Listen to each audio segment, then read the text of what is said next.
investment banking. especially given that.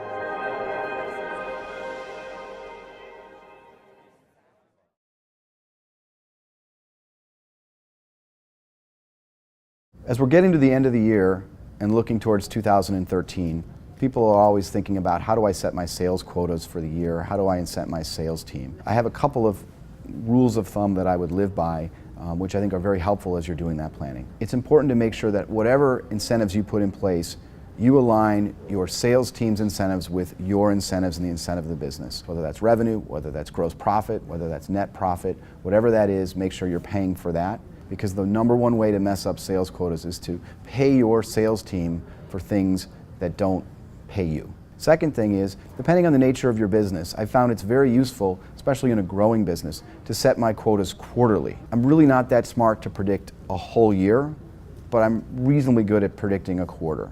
So giving yourself the flexibility to change them is important. And finally, make sure that when you set those quotas, you have to demand year-over-year growth from your sales teams. You don't want to reward your top rep because they sold more than everybody else, but they sold less than they did the year before. That drives the wrong culture. The number one thing is to make sure you're rewarding people for sales, but also sales growth year over year.